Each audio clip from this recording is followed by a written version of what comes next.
FM 89.1, Radio Universidad. Ocurren y aparecen. No se haga problema. 15 388 50 891, nuestro WhatsApp. Y ahora sí. A ver. Nos toca. Sí. Ya me lavé los dientes. Pacientes Bueno, Mauro que bien, ¿no? Jardón y María Braga, presentarse en consultorio 89.1. 10 minutos pasaron de las 4 de la tarde, ingresamos en el consultorio, en este caso de la licenciada Cecilia Pérez. Ella es nutricionista e integrante de la Casa de Auxilio de Ramos Mejía, especialista en bulimia y anorexia, que son dos enfermedades que según han remitido desde esta institución de la Casa de Auxilio de Ramos Mejía, que han aumentado las consultas en el último tiempo de jóvenes afectados por durante la pandemia, ¿no? Con este tipo de desórdenes alimenticios. Cecilia, hola, ¿qué tal, licenciada? ¿Cómo le va? Aquí Mauro y María la saludan, un gusto. Hola, un gusto. Bien. Esto es así. Contanos un poco por qué se ha decidido desde la Casa de Auxilio de Ramos nombrar o publicar este comunicado que tiene que ver con el aumento de la bulimia y la anorexia, que es lo que fueron viendo en este tiempo. Bien, les cuento. La anorexia y bulimia están enmarcados dentro del DSM-5, es una revisión que se hace internacional con respecto a los desórdenes alimentarios o trastornos de la conducta alimentaria, también llamados. Sí.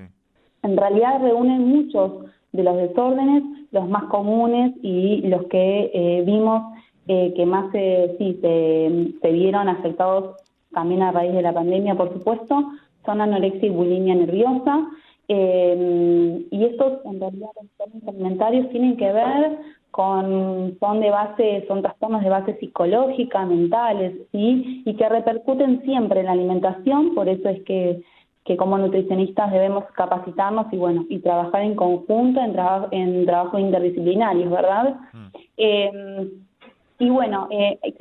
También es importante conocer que existen diferentes desencadenantes. Uno de los desencadenantes, voy a nombrar hoy los dos que me parecen más comunes y más frecuentes y que a raíz de la pandemia se vieron como exacerbados, ¿verdad? Uno de los factores, tienen que ver con las redes sociales. Las redes sociales, la invasión de información, de sobreinformación, diría yo, y que marcan de alguna manera un camino hacia ciertos estereotipos o ideales de belleza, yo los llamo más bien también irreales de belleza, ¿no? Es decir, como encajar en ciertas categorías o en ciertos formatos de cuerpo que muchas veces son muy ilógicos para ciertas personas. Y otro de los factores es el familiar, que tiene que ver con las conductas alimentarias, con la conducta dietante de esa familia, con cómo ven la alimentación cada familia, es decir, como factores externos que tienen que ver con las redes sociales y factores internos que tienen que ver con lo familiar, y muchas veces dentro de las familias que ya hay como una conducta dietante o como también demonización de ciertos alimentos, y estos dos factores también están muy interrelacionados, porque recordemos que, los factores, este factor familiar está influenciado también por las redes sociales.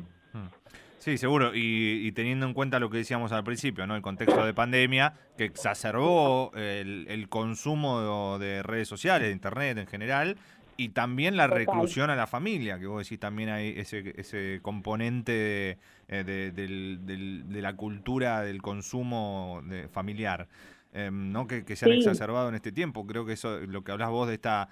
Tal vez hay como una moda fit, ¿no? Dentro de las redes sociales, de esos cuerpos perfectos, musculosos, que hacen que se genere una depresión. ¿Eso es lo que marcás?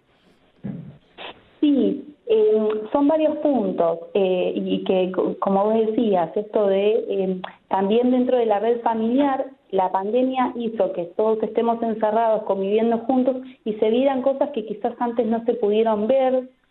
Los factores alimentarios, algunos, sobre todo estos anorexia y bulimia, se desarrollan en edades muy tempranas, ¿sí? Sobre todo en chicas, es más frecuente en chicas que en chicos, y que tienen que ver con esto de la alimentación, de los feeds y de una mala información, ¿verdad? Porque a veces, bueno, hay como muchos errores en cuanto a esto y llevan a un común denominador de todos los trastornos alimentarios, que es la alteración de la imagen corporal, que es como una discrepancia entre, digamos, cómo yo soy realmente, cómo es mi cuerpo y cómo me percibo, es decir, cómo me miro al espejo. Tienen esa imagen que siempre hay de una chica muy, muy, muy delgadita mirándose al espejo, donde observa a una chica gordita, obesa, ¿no? Esa es como la imagen clásica, y bueno, esto se vio exacerbado durante la pandemia, también al comer juntos, cuanto antes quizás los padres estaban trabajando todo el día y los chicos quedaban solos al cuidado de otra persona o a un adulto mayor y no se veía quizás estas cuestiones. Y esto de las redes sociales, de utilizar mucho más las redes sociales, también hay muchos más influencers en esto de los fit o no fit, y de lo que es saludable o no saludable, y bueno, tiene que ver con eso. Estamos charlando con Carolina, licenciada en nutrición, y está María Braga también, que te saluda y quiere charlar también un poquito con vos. ¿Qué tal, Carolina? Qué importante la mirada de la familia, Cecilia, ¿no? A veces... Hola. Sí, Cecilia, Sí. perdón. Ah, Cecilia, perdón, yo repetí Carolina. Qué importante eso que vos decías, ¿no? De la observación de las familias, de estar las familias presentes. Quizás las consultas aumentaron también, no porque hayan aumentado tanto los casos, sino porque se detectan, ¿no? Sino quizás estas cosas pasaban por alto. Generalmente, ¿quiénes detectan que hay algún problema de este tipo? ¿Son las familias? ¿Es en la escuela, que también muchas veces sucede ahí? ¿Son los propios chicos y chicas que buscan ayuda? ¿Cómo se da esto de llegar a la consulta? Bien, hay un poco de todo, pero en general son las madres las que han detectado estas cuestiones, ¿sí? Mucho más en esta situación de pandemia. Así que por lo menos, bueno, también desde mi experiencia, pero también hay muchas chicas que quizás están como empezando a darse cuenta que algo no estaba bien de todo esto, y bueno, concurren obviamente la consultan con la madre, y la madre consultan con un especialista. Lo importante Quizás también... En tu caso, como nutricionista, muchas veces va alguna chica, alguna persona que quizás tiene alguno de estos trastornos, va a buscar una dieta para adelgazar, ¿no? Y ahí termina en tus manos apareciendo esta realidad que está atravesando, ¿no? Sí, yo justo iba a eso. Muchas veces al primer lugar donde acuden es al nutricionista. Por eso decía antes de la importancia de estar informados y demás, porque hay que ser, o sea, muchos de los chicos que tienen trastornos no vienen con el diagnóstico o no vienen sabiendo que tienen un trastorno alimentario, y hay que ir indagando. Por eso dije lo de las edades muy tempranas, preadolescencia y demás, y hay que ir indagando, bueno, ¿por qué quieres bajar de peso? ¿Cómo te sentís con tu cuerpo? Bueno, y un montón de cuestiones más.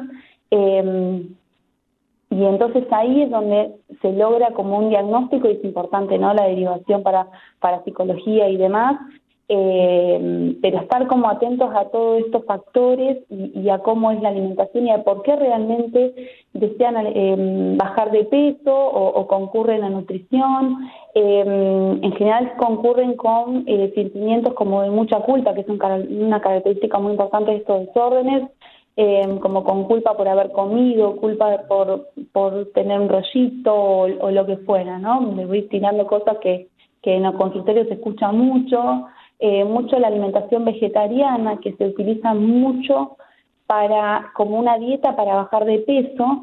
Bueno, digamos, yo desde mi área no manejo dietas, sino las dietas son algo como que comienzan y terminan también, es como que no tienen como una creación de hábitos. Lo que más trabajamos y lo adecuado en estas chicas de trastornos y en general en la vida es planes de alimentación con creación de hábitos y ordenarle organización en el día, las comidas, alimentos sanos, saludables y demás. pero la alimentación vegetariana muchas veces se ha tomado para descender de peso y muchas veces ha producido lo contrario porque no se ha consultado adecuadamente, y entonces no, la alimentación vegetariana es otra cosa, digamos, es una elección de vida. Dejan muchos nutrientes afuera, se empiezan a demonizar alimentos, sobre todo por lo que se ve en las redes sociales, la información que se busca en internet, y no por haber acudido quizás a una profesional como es tu caso. ¿Qué diferencia hay fundamentalmente entre la bulimia y la anorexia? ¿Y cuáles son los datos, los detalles a los que tenemos que estar atentas como mamás, como familiares, cuando hay jóvenes en casa que pueden estar atravesando por algún trastorno de este tipo? Bien, la anorexia se caracteriza, si bien hay distintos como grados de anorexia, pero en general se caracterizan por restricción alimentaria. Está la anorexia más grave o más severa, que es la restricción alimentaria casi al 100%, durante mucho periodo de tiempo. Después hay algunas restricciones más cortitas, pero en general son personas que cuentan calorías, que están muy pendientes al contenido de aceite, de grasa, de azúcar, de todos los alimentos. Obviamente la restricción principal es de hidratos de carbono y de grasas. Entonces, esas son características de la anorexia. Mucha irritabilidad comienzan a tener, obviamente un descenso de peso mucho más abrupto. En general hay culpa siempre por si se comió algo de más. A veces pueden tener, en algunas anorexia más severas, alguna especie de conducta compensatoria, que es como hacer alguna actividad física o caminar o algo de esto, pero a su vez esas restricciones alimentarias pueden llevar a algún atracón alimentario en algún momento, ¿sí? Por los chicos que restringen alimentos no es que no tienen hambre, sino es que lo restringen porque tienen miedo a la comida, un temor terrible a comer y a ganar de peso. Entonces hay una restricción, pero en algún momento es como si digo, bueno, no doy más, me doy el atracón. Y las chicas con bulimia, en general, el ciclo es una restricción en algún momento, pero que en general recaen en atracones muy frecuentes. Atracón, para definirlo muy simple, es como comer mucha cantidad de comida fuera de lo habitual para esa persona en muy cortito tiempo, ¿sí? Por ejemplo, si yo como un alfajor en un rato tomando un café, charlando con alguien, bueno, esta persona en esa misma situación comería 5 alfajores, para decirlo medio a grosso modo. Sí, como ejemplo, claro. Exacto. Entonces la bulimia tiende a provocar todo lo contrario. En vez de descenso de peso, por estos atracones muy frecuentes, no se logra el descenso de peso, sino en general se recupera un poquito del peso. Pero también los sentimientos de culpa, de miedo a engordar, como toda esa sensación, quizás no hay tanto conteo de calorías, pero hay como una obsesión por la comida, por qué tiene, por mirar etiquetas y todo esto. Y una autopercepción errada, ¿no? ¿Cómo, no sé, bueno, quizás este caso no es tanto como para vos, que tu área es la nutrición, pero como se trabaja en equipo, este tema va más por lo psicológico. ¿Qué estuvo pasando durante la pandemia, durante las clases no presenciales, a través de determinados dispositivos, donde están mucho tiempo expuestos a la mirada de los otros y de las otras, donde se ven a sí mismos y a sí mismas en las pantallas todo el tiempo? Porque yo he escuchado muchos comentarios de chicos y chicas que empiezan a verse feos, feas, que tienen la cara gorda, que les llaman más la atención los granitos. Por ahí antes ni se miraban al espejo, y el estar expuestos ahí adelante de la cámara empezó a generar todas estas cosas. ¿Qué pasó con estos trastornos con respecto a esto de verse en pantalla? Sí, mira, te puedo dar lo que yo hablo con algunos psicólogos con los que trabajo, y a mí me ha pasado en las consultas que muchas veces no se prende la cámara a trabajar con consultas virtuales. Y esto puntualmente, y referenciados también por chicos que atiendo que van al colegio, esto es como una mayor exposición, ¿no? Si yo veo, no sé, estoy en una clase con 15 chicos y veo la cara de los 15 chicos me están mirando a mí. Entonces empieza como no sé cómo en psicología se dice, pero como una percepción más profunda, ¿no? De mirar eso, del granito, no sé, el ojo si lo tiene así, si la nariz, o sea, como detalles que quizás en una vida cotidiana, en un aula, no se estaba percibiendo. Pero bueno, esto sí tuvo como un desencadenante también en estas cuestiones. No creo que esto haya desencadenado un trastorno alimentario, pero sí puede como profundizarlo o como que salga a la luz, ¿no? Una última pregunta por mi parte. Si bien está muy bien, lo celebramos, aquí hablamos muchas veces incluso de lo que tiene que ver con el etiquetado de alimentos, la importancia, ¿no?, de promover una vida saludable en cuanto a la alimentación y a la actividad física. ¿Cuánto de todo esto termina influyendo en la obsesión de los chicos y las chicas por la vida sana, que a veces no es tal, ¿no? Porque empiezan a restringir alimentos, ¿no? ¿Cuál es el límite, quizás como mamá, como papá, entre inculcarle una alimentación saludable y no obsesionarlos y obsesionarlas? Bien, interesante tu pregunta. Me parece que el principal mensaje que tiene que haber es que, en principio, hay que hablar de salud, no de peso. También el peso deberíamos dejarlo un poco de lado, el peso, porque hay mucha cuestión con el peso de si está el peso ideal o no, el peso que tiene que estar según ciertas tablas, y la realidad es que hoy en día eso es lo que más obsesiona, ¿no? Llegar al peso.